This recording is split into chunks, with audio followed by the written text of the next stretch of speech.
이번엔 국내외 이슈 진단을 통해 시장 흐름을 예측해보는 증시저격 시간입니다. 도움 말씀에 김우식 와우넷 파트너 나와 계십니다. 안녕하십니까? 안녕하십니까? 네, 최근 들어서 미국 증시를 비롯한 전 세계 증시가 정말 무서울 정도로 오르고 있습니다. 나스닥 지수 지난주에만 4% 올랐는데 이 시장 흐름부터 짚어주시죠.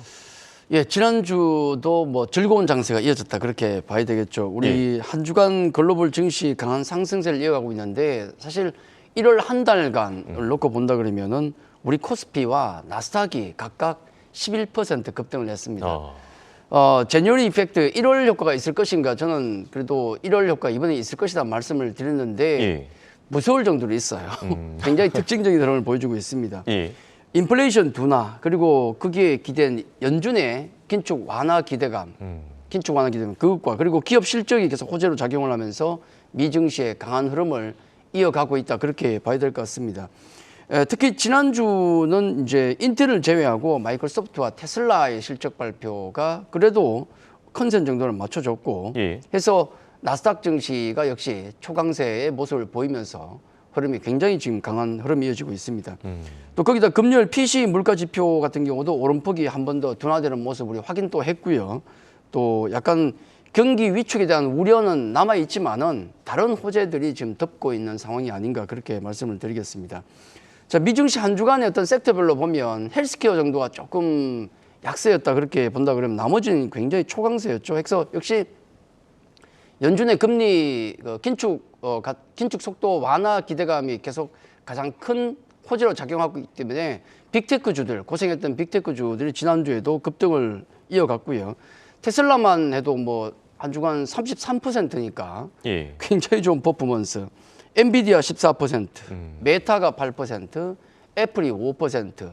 뭐 대부분의 이 빅테크주들이 초강세를 흐름을 보여줬고, 역시 가장 그 중에서도 인상적인 것은 전기차가 맞습니다. 예, 맞습니다. 테슬라를 대장으로 한 전기차의 흐름이 굉장히 좋았는데 지난 금요일에도 테슬라가 백악관과 또 어떤 전기차 시장에 대한 얘기가 있었다고 하잖아요. 이렇게 그 일론 머스크의 행보 같은 경우는 이런 여러 가지 문제가 됐던 노이즈가 됐던 입방정보다도 실제로 테슬라를 어떻게 이끌어갈 것인가, 거기에 대한 어떤 실제적인 행보가 그만큼 테슬라에 미치는 영향이 크다라고 볼 수 있겠고, 지난 금요일만 11% 급등을 했습니다. 또 거기다가 우리 또 하나 루시드, 전기차 루시드 같은 경우는 사우디 국부펀드가 인수할지도 모른다는 어떤 루머가 나오면서 장중에 더블 났습니다. 하루 만에 100%까지 갔다가 날라가네요.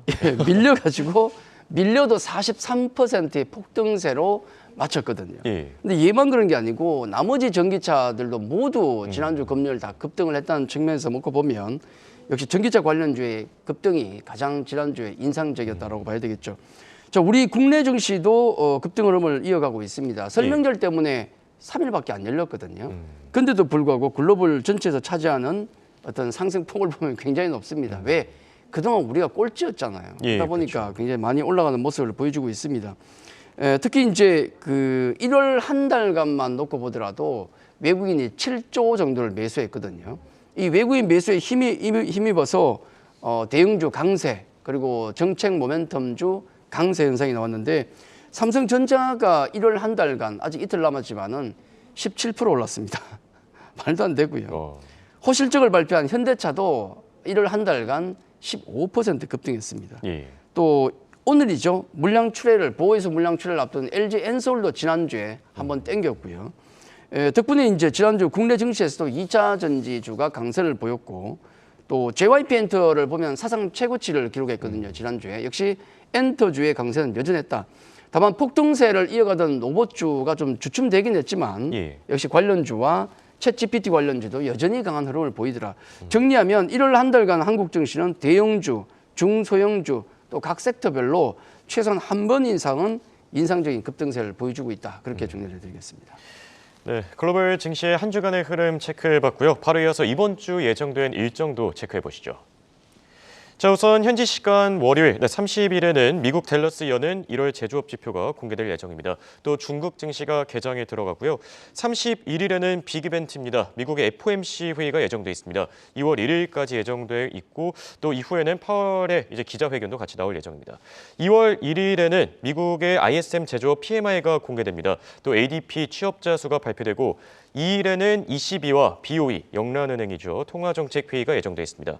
끝으로 2월 3일에는 미국의 1월 고용보고서, 고용지표가 발표됩니다. 자, 이번 주 예정된 일정들 체크해봤습니다. 이번 주에 빅 이벤트 상당히 많이 예정돼 있는데 어떻게 보십니까? 네, 아마 몇 달간 살펴본 일정 중에서 가장 많을 겁니다. 예. 양도 많지만은 질적으로도 굉장히 중요한 내용이 많기 때문에 진짜 빅 이벤트다. 그렇게 이 빅 이벤트의 한 주라 봐야 되는데 예. 특히나 지난 1월 같은 경우가 워낙에 우리가 화려하게 즐겼지 않습니까? 수익률을. 그러다 보니까 그 이후에 다가오는 빅 이벤트는 조금은 그래도 약간 긴장감을 가지고 보자는 말씀을 좀 드립니다. 예. 주요 경제 지표가 발표되죠. 보통 월 말과 월 초에 많이 나옵니다. 거기다가 또 중요한 한미 기업의 실적 발표가 이번 주에 또 이어지고 또 거기다가 중앙은행 회의가 각국의 글로벌 중앙은행 회의가 FOMC 회의도 있고 예. 등등해서 이어지지 않습니까? 굉장히 크다고 볼 수 있는데 우선 경제 지표에 있어서는 뭐 주말에도 우리 많은 얘기 나왔습니다. 중국의 리오프닝 관련된 얘기가 많은데 그 관련된 지표가 이번 주에 나옵니다. 이게 어떻게 나오냐에 따라서 중국 관련주의 흐름이 강도가 정해지겠죠.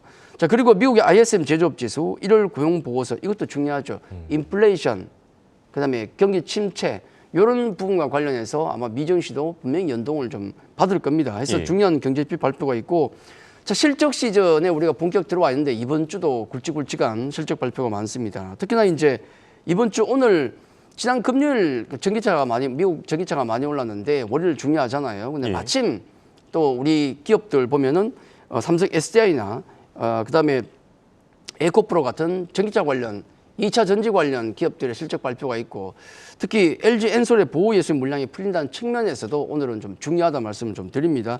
자, 그리고 이번 주에 가끔 사고를 치는 스냅 실적 발표가 이렇게 되겠고 그다음에 애플, 구글, 아마존 등의 굵직굵직한 실적 발표가 나오는데 결국은 그거죠. 삼성전자처럼 과연 시장에서 용서를 해줄 것인가. 안 좋은 실적이 나오더라도 선반영으로 볼 것이냐. 요 부분을 체크하는 게 가장 중요하다는 말씀을 드리고요. 그리고 FOMC가 이번 주에 열리게 되겠고 유럽과 영국도 통화정책회의가 이번 주에 있기 때문에 굉장히 중요한 한 주간입니다. 거기다가 어차피 우리 0.25% 금리 인상 확실시되고 있지 않습니까? 중요한 것은 그 이후에 금리 동결이라든지 아니면 그에 대한 논의가 있을 것이냐가 굉장히 중요한데 한번 확인할 필요는 있다. 이미 호주나 캐나다 같은 경우는 긴축의 강도를 그리고 동결적으로 얘기를 이어가고 있지 않습니까? 그래서 그 외에 이제 그 부분이 중요하고 그 외에는 오늘 우리나라 실내 마스크 의무 해제 또 중국이 춘절 일주일 쉰 다음에 개장이 되겠고 또 LG엔솔 보호해서 물량 해제 이런 이슈가 꼭 체크를 해봐야 될 것 같습니다. 네, 말씀을 쭉 들어보니까 정말 빅 이벤트를 넘어서 뭐 빅 이벤트가 아닌가 이렇게 한 주가 예상이 될 것 같고요. 그럼 오늘부터 시작되는 시장 전망은 어떻게 보십니까? 예, 우리 시장은 외국인 수급을 빼면 뭐 전망 자체를 논하는 것 자체가 어렵지 않습니까? 그렇죠. 외국인 수급을 놓고 보면 거의 한 달 동안 7조의 매수가 들어왔다는 말씀을 좀 드렸고 그러다 보니까 거래소가 상대적으로 강세를 보였죠. 자, 외국인 매수는 우리 CME 패드 워치를 보면 대충 또 분위기를 감안할 수가 있습니다. 2월도 이제 이번 주부터 2월 시장이 열렸는데 2월도 들어올 것인가를 놓고 보면 제가 잠깐 주말에 찍은 걸 보니까 심지어는 금리 동결난도 있더라고요. 1.6% 확률로 있더라고요. 굉장히 낮지만은 예. 이게 어딥니까? 그 정도로 지금은 긴축의 속도가 완화되고 있다는 점, 외국인 매수가 충분히 더 들어올 수 있다는 말씀을 좀 드리겠고, 그리고 이제 달러 인덱스의 추이를 놓고 본다 그러면은 달러 강에서 지금은 완연하게 추세가 꺾이면서 약으로 가고 있습니다. 자, 이런 부분들은 역시 우리 외국인의 환차 이익을 이끌어내기 때문에 외국인 수급은 좀 더 이어지지 않을까라고 보는 게 합리적이다 그렇게 보겠고, 다만 퍼밸류가 지금 12배가 넘어가고 있어요. 예. 이 부분은 우리가 분명히 경계감을 줄 수가 있습니다. 워낙에 많이 올라왔고 또 퍼밸류를 놓고 본다 그러면 부담스러운 측면이 분명히 있습니다. 우리 2월 장세를 잠깐 생각해 볼 때 이걸 고민해 봐야 됩니다. 자, 한 달 동안 6조 8천억의 매수가 코스피에 들어왔어요. 해서 11%가 올랐고 예. 코스닥은 천억밖에 안 들어왔습니다. 굉장히 적게 들어왔죠. 사실은 계산상으로 놓고 보면 1조 정도는 들어와야 되는데 코스피 쪽에 몰렸어요. 만약에 외국인이 1월처럼 계속 이렇게 한 달에 7조 정도가 매수가 들어온다 그러면은 코스피는 원래 4천 갑니다. 근데 이게 가능하겠습니까? 현실적으로. 예. 왜 그렇게 추산할 수 있냐면 우리 2020년 생각해 보십시오. 2020년 고객 예탁금이 30조가 안 됐는데 1년 만에 77조까지 갔어요. 50조의 돈이 들어오면서 지수 1,400에서 3,300을 갔습니다. 예. 더블 났잖아요, 지수가. 그렇죠. 만약에 외국인이 감사하게도 매달 이렇게 들어오면 4천 갑니다. 근데 문제는 중요한 건 예. 그렇게 돌리기가 쉽지가 않다. 그렇죠. 물론 이제 퍼밸류가 높다고 말씀드렸는데 이걸 완화시킬 수 있는 게 어떤 주주 친화적인 정책들이 지금 나오고 있잖아요. 금융주, 지난주에 현대차 같은 경우도 뭐 자사주 소각이나 배당 관련 얘기 많았고 SN 같은 경우도 지금 지배구조가 좀 투명하게 변하고 있지 않습니까? 예. 이런 부분들이 노력이 있다 그러면은 퍼밸류를 또 용서할 수도 있겠지만은 지금 이 정도 급등 나온 자리에서 외국인이 똑같은 속도로 사줄 수 있겠는가? 이건 조금 무리겠죠. 예. 그렇게 놓고 보면 아무래도 현실적인 접근하는 게 낫지 않을까. 1월보다는 좀 둔하겠지만은 외국인 매수는 여전할 것이고 최소한 종목 장세는 돌아갈 수 있다. 그렇게 말씀을 드리겠습니다. 예, 말씀해 주신 대로 1월 한 달 동안 정말 엄청난 상승세를 기록한 만큼 2월 달에는 조금 현실적으로 접근해야 되지 않을까 이런 생각도 들고요. 끝으로 네. 투자자분들을 위한 투자 전략 세워주시면 어떻습니까? 네, 뭐 지금 지수가 워낙 가파르게 뛰니까 지수 따라가기도 버겁다. 뭘로 해야 되나 이런 얘기가 많습니다. 예. 근데 뭐 결국은 저는 그렇게 봅니다. 좋은 종목은 결국은 순환매로 가더라는 얘기입니다. 그렇죠. 그래서 좋은 종목에 대한 자신감 있는 매매와 투자가 가장 중요하다는 말씀을 좀 드리겠고 특히나 이제 우리 2차 전지 얘기가 많잖아요. 예. 2차 전지 얘기가 많은데 우리 여러 종목들 중에서 지금 가장 공매도 누적 잔고가 많은 게 2차 전지입니다. 그렇죠. 과연 2차 전지주가 이번 주에 대장주로 복귀할 것인가라는 게 가장 중요하다 저는 그렇게 생각을 하고 테슬라가 힘을 보태주고 있죠. 그리고 워렌 버핏이 지금 BYD를 지금 팔고 있습니다. 예. 안 좋은 신호로도 볼 수 있겠지만은 작년부터 팔았거든요. 예, 그렇죠. 3분의 1 정도를 팔았고 3분의 2가 남았습니다. 그러면 올해도 팔 것인가? 저는 아마 팔 것이라고 보는데 예. 그러면 최소한 올해까지는 2차 전지가 움직일 것이다. 역설적으로 저는 그렇게 봅니다. 예. 긍정적으로 보시면 좋을 것 같고 그리고 이제 오늘부터 중국 증시가 다시 열리게 되는데 중국주 충분히 가능성이 아직 있다. 특히 뭐 저는 길게 본다 그러면은 시진핑 주석의 방한 그때까지는 보셔야 됩니다. 특히 이제 이런 모멘텀이 없더라도 좋은 엔터주, 뭐 JYP 사상 최고치, 예. SN도 최고치 근처에 있습니다만은 이런 중국주들 쪽으로는 집중적으로 관심 있게 보시고 또 요즘 뭐 로봇주, 챗 GTP 관련 뉴스 예, 많지 않습니까? 맞습니다. 물론 급등이 나왔기 때문에 단기적으로 좀 경계할 필요도 있겠지만은 여기에서 공부를 하면 더 좋은 종목들이 많이 나올 겁니다. 우리 예를 들어서 NC소프트 같은 경우가 10년 전부터 AI 센터를 운영하고 있다는 것 이거 모르는 분도 많으시거든요. 예. 공부를 하게 되면 많은 종목들이 나올 수 있습니다. 그래서 제가 늘 말씀드렸던 부분 2023년은 열심히 공부한 만큼 자기 실력만큼 수익이 나올 것이다. 아마 기회의 장이 될 것이라는 말씀을 한 번 더 강조해 말씀을 드리겠습니다. 네, 지금까지 도움 말씀의 김우식 와우넷 파트너였습니다. 감사합니다.